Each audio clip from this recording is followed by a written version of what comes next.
Welcome, everyone. We're here today to talk about study abroad for winter 2025, specifically our Middle Eastern Studies programs. My name is Juliana Mesa, and I am one of the CGIS Intercultural Programs Advisors. Here today with me are also other two people. If you'd like to introduce yourselves. Sure. I'm Rachel Reuter. I am the Risk Mitigation Manager at CGIS. I'm Saeed Hanoushi. I'm the Director of the Arabic program at the Department of Middle East Studies. Thank you so much. And also for students to know, Rachel, starting on May 1st, will be the advisor assigned to the Middle Eastern Studies programs abroad. So she will be your contact point if you have any questions about the programs. So let's dive in. To get started, I want to talk about the two programs that we offer on Middle Eastern Studies. We have one program in Jordan, the Arabic Language and Culture in Amman, Jordan, and we have one semester program in Morocco, the Language and Culture in Rabat, Morocco. You can find this information when you go to the CGIS website. If you go to undergraduate students, explore CGIS programs, and then look for programs under Africa and Middle East, you'll be able to find the links to both of them. It will bring you to the mCampus brochure, which is, or mCampus is the system where all of the CGIS applications live. So you'll be able to find all of this information there. Let's start with Arabic Language and Culture in Amman. So this program is located in Amman, Jordan. It is offered in the semester, so fall and winter. The program is administered by our provider CET, and I'll be talking a little bit about this later when I talk about the application cycle. Students who go on this program have to take 4 to 5 courses that is equivalent to 15 to 18 credits while they are abroad. One of the required courses is a Modern Standard Arabic course. That's a total of 6 credits. There is also a required Jordanian dialect course, an equivalent of 3 credits. And then for your other credits, you will be taking 2 to 3 electives.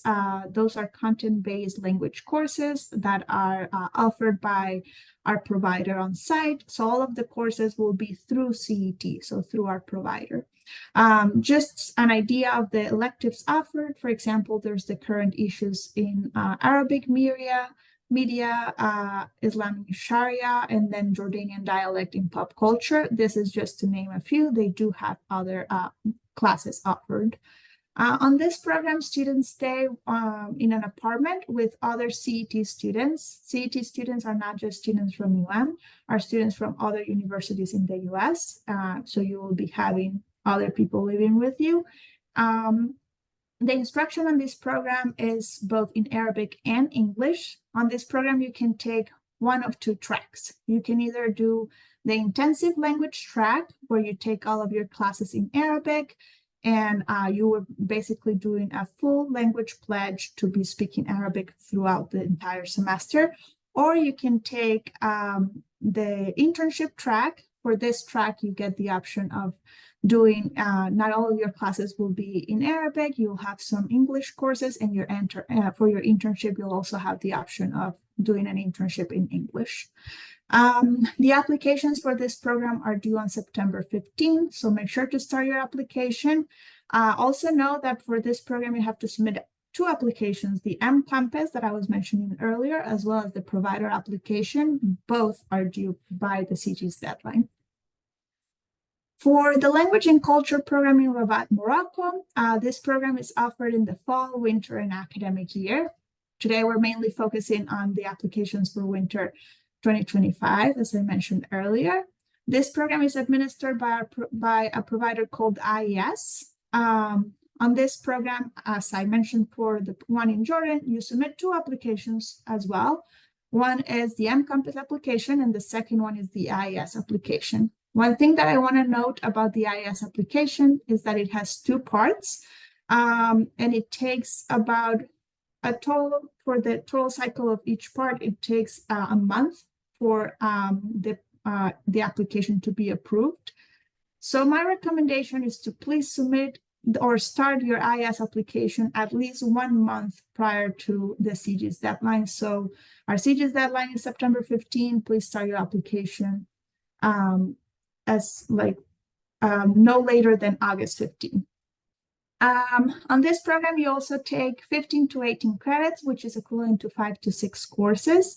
One of the courses is IS Modern Standard Arabic course, which is required in a total of 6 credits. Then you have the option of doing IS area study courses. At least 2 or 3 are required, depending on you if you end up doing classes at the local university.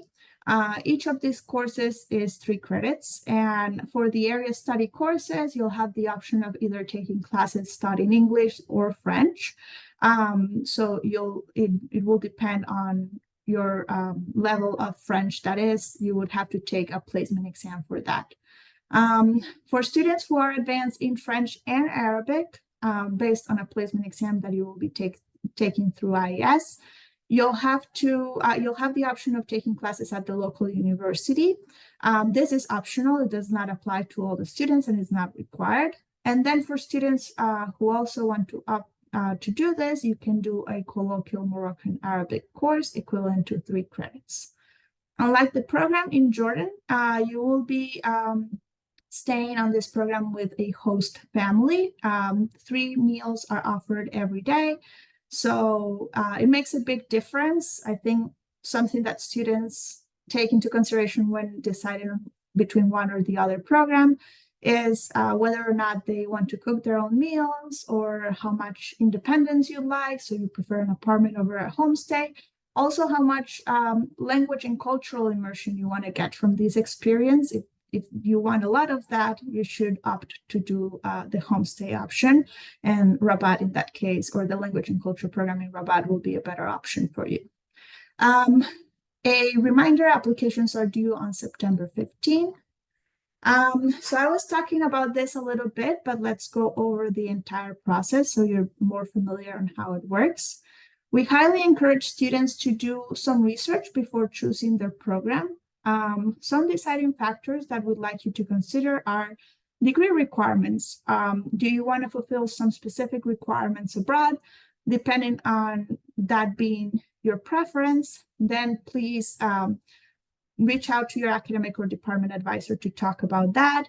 The cost is also a deciding factor. On our mCompass brochure, we post budget sheets where you can see the cost of each program, the program fee, insurance, and other additional costs that you'll have to consider.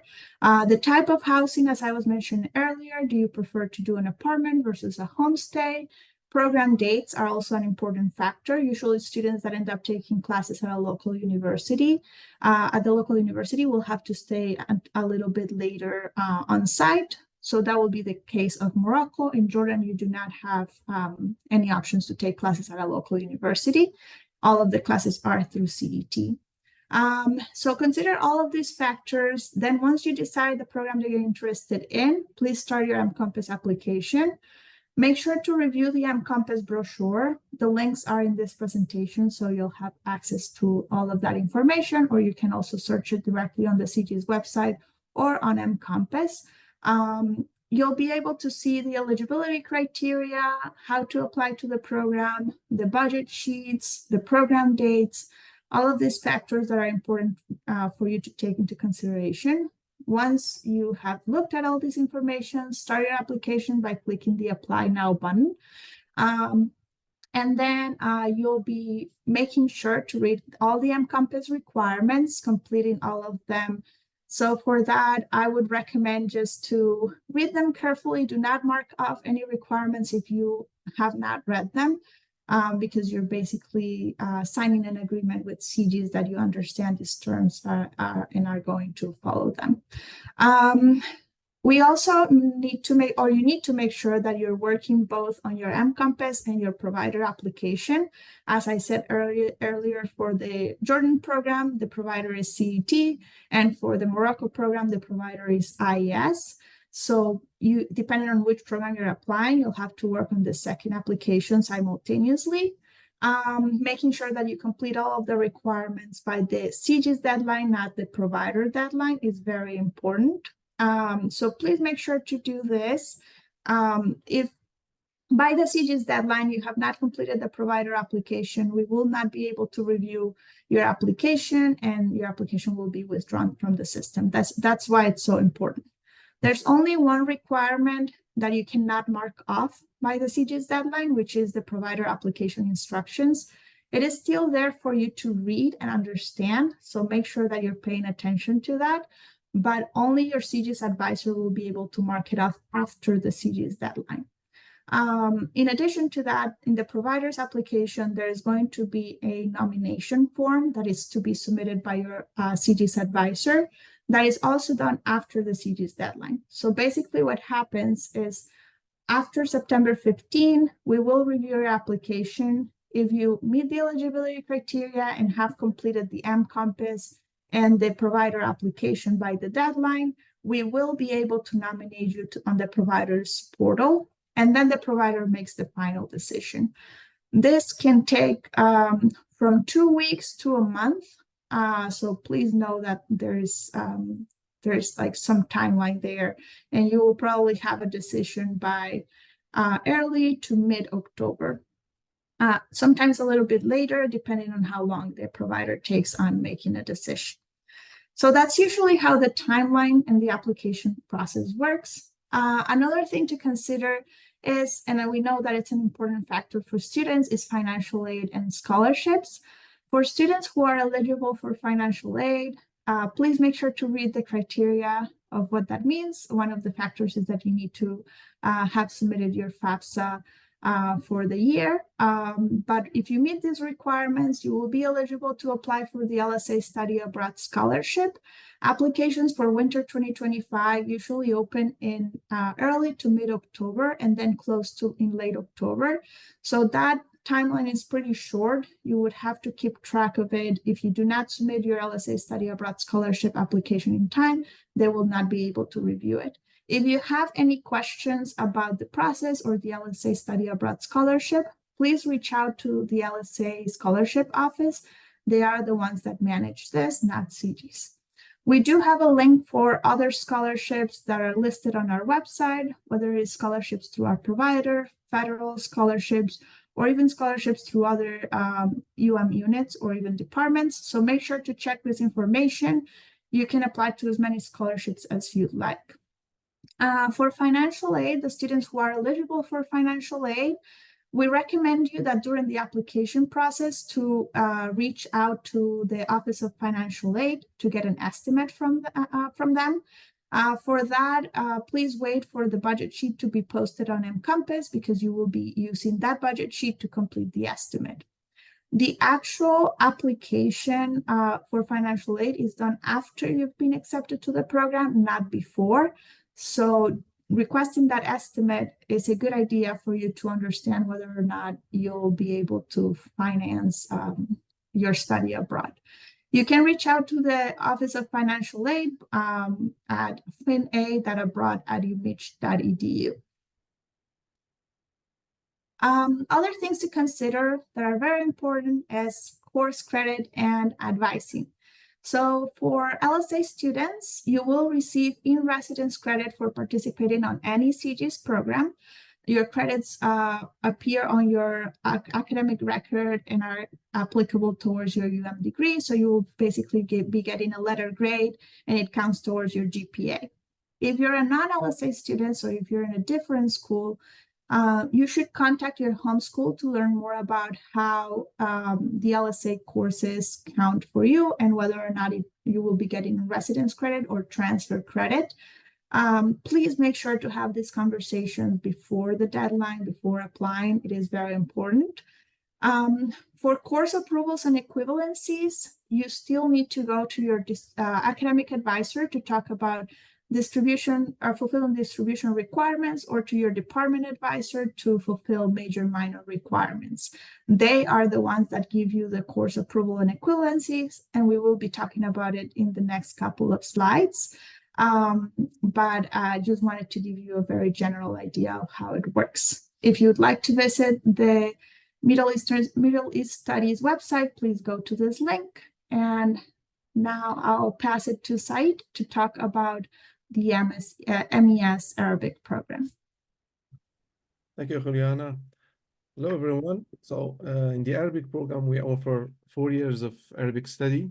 So if you can see here on the table, in the fall semester, we offer these courses. And in the winter, these courses. So the first 3 years of Arabic study, all classes are 5 credits per semester. So again, when thinking about study abroad courses, so keep in mind the number of credits that they offer and how many credits you are taking, and also that our classes based on standard Arabic and Levantine Arabic. So we allow students to take another dialect if you are in Morocco, and if you've taken Darija or Moroccan Arabic, that counts towards a dialect. So, but the most important is that you need to take between 6 to 7 credits in standard Arabic, and the remaining credits for Darija or dialects, in any Arabic dialect. In the second year, 201 and 202, we offer it in spring and summer term. So that's another option. But again, if you are interested in study abroad, taking the second year will count toward your credits. And also, if you want to follow or to continue with the third year Arabic, yes, you can do that by taking the placement test after returning. Can we go to the next, please?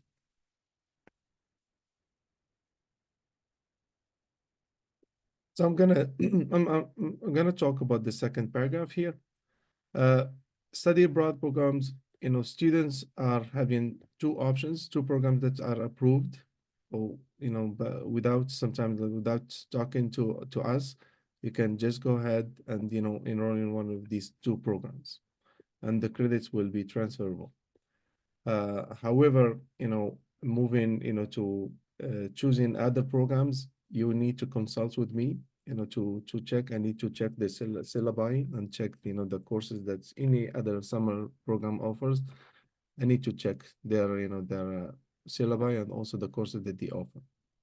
So keep in mind in that, and sometimes students, they will go study abroad, and when they come, they have trouble transferring the credits, and also sometimes like the courses that they took are not approved or don't match our expectations. Taking study abroad program, as I said, not only 401, 402, but you can take the second year or the first year abroad, and the credits will be transferable as long as you take the 2 core programs that's we mentioned, the ones in Jordan and Morocco. However, like from my experience, I do recommend students to go study abroad in the second or third year, to avoid first year. First year, you need to take it here at home. For a lot of reasons, we've seen that students' gains in first year are not high. So students benefit most when they are in the second or third year or above. So keep that in mind too. Coming back from study abroad program, we highly require you to take the placement test, because one of the requirements sorry. One of the requirements for accepting the credits, you need to take at least 6 minus or better grade for these courses in order to be counted, or to count the credit you took. That's it. For the Arabic program, we have a lot of students who see the study abroad program or intensive classes offered here as an opportunity to speed up their study of the language. So students, if they took second year Arabic, they can come back, and the next fall they will take 401 and 402 in the next semester. So that way they can add the Arabic minor into their record. So keep that in mind too. Again, when you take in summer study abroad programs, keep in mind that you have 10 credits. It gets tricky sometimes when you take only 6 credits, and you will need to take extra classes here to fulfill the requirement for the minor if you are interested into that. We offer also, the minor. We have 3 credits. We highly encourage students to take the Levantine Arabic, or the course that we are offering as an elective language course. And we have 6 credits for as elective Arabic courses that are taught in English. So you can take classes in our departments, Middle East Studies, or any other classes, other departments, with the condition that the courses that focuses on Arabic speaking communities. That's the only the condition we have here. But more information can be found in this website. On our website, just go to MES Arabic minor, and you will find all information you will need about the minor. I think that's it, Juliana. Great, thank you so much, Said. So for the next steps, we recommend you to go to the CGIS website, check all of the program offerings that we have, specifically, of course, the program in Jordan and Morocco. Go to the M-Compass brochures, review the information, as I said earlier. And if you want more information, go to the CGIS advising page to learn more about next steps, how to meet with, how to schedule an appointment with a CGIS advisor. In your case, it was for Jordan and Morocco, it will be specifically Rachel. And yeah, please make sure to schedule an appointment with us, visit our website. And that's all. Thank you so much for your time.